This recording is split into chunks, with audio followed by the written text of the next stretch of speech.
Alright, I'm just gonna get right to it. So, I've got a 2011 Ford Explorer, so that's a 5th generation. So if your dash panels look like this, then this is gonna be what you're looking for to remove or access the back of your headlight switch.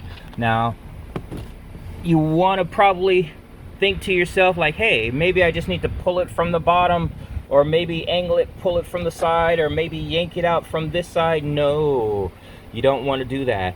There are little clips and trim pieces that are holding on in different points, so that's actually not the way to do it. There are 2 screws underneath. You can take them off or you can leave them on. I'm going to show you how to do it by leaving them on. Real easy. You're going to need a pry puller. The reason why you're getting little flashes of light, by the way, is because the sun is pretty much right pointing. But anyway, getting right to it. You want to pop the rivet, excuse me, not the rivet, the connector here. There's another one on the other side of the steering wheel. Just get it right in between there. You can do that with a flathead screwdriver. I'm using a pen puller.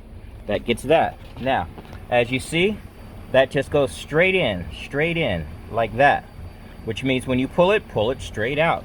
There's 2 more on the bottom. Oh, fortunate for mine, they already popped out when I popped out the top ones. That's also a straight in. So you're just pulling it straight out. Don't pull it to pull it off though, folks. Why? Because you did not do the screws, if you're following how I did it, which are holding the bottom of this plastic on. We just want to let it lean here. See that little edge right there? That's what this sits in. That's why you can't just pull it from the edge, take it out. Now, make sure all the way down here at the bottom is also loose. So just make sure that's all completely loose.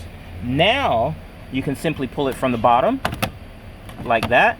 It's more little pieces like this in the bottom. I'll show you once I get it out. And from the side, you can grab it with the tool and pull it like that. And easy enough. Now it just slides right on out. So you see it's got the little clips that go in like this at the bottom. And in the middle, you see it's got those pullers there. That's why you want to pull it from the middle. It goes into these little tab holes down at the bottom, and then you can access your headlight switch. To put it back in, it's got that little corner piece right there on the edge. You want to get that inside of that little pocket to line it up there. But before you fully line it up there, what you want to do is get that top going into place. Because see, this little piece of plastic right here is going to be in your way. If you put that bottom in first and try to put it in, it's going to keep hitting. See if I can show you that.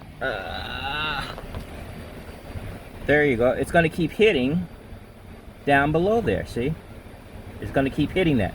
So, as you're putting in your little bottom corner, start to put in your top. Once you get the top in, you're going to make sure everything's lined up. So I'm just going to look in from the side and make sure that my tabs on this piece are lined up with the holes in there. And then I'm just going to push it in place until I hear the little snapping sound, which I did. Over here, I'm just going to tuck it in and finish pushing it in. And it's going to set in its position, double checking that it's lined up. You can see that in there. Right there. That's that lower tab. See where my finger is kind of flipping? And then you want to line that up with the hole. Make sure it's lined up for that to get it in. Once you get that into place, then it's just a matter of lining up your lower ones. Making sure also that your crease here is with this. You can see I have it a little bit over to the side. So you want to kind of bend it around, or you can do them both at the same time by just pulling them out to put them together, to get the seams together. Now once you get the seams together, it just goes in and plugs in.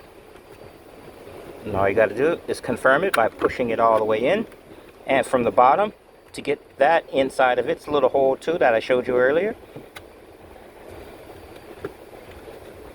Just want to make sure it's in place, and you want to do the same to the other side. The other side's going to be easier because all you have is the top one. See how that alignment is right there? So you're going to need to move that over. Can you get a focus on that? Can I get a focus on that? Here, let's see if I can get a focus on that. There we go.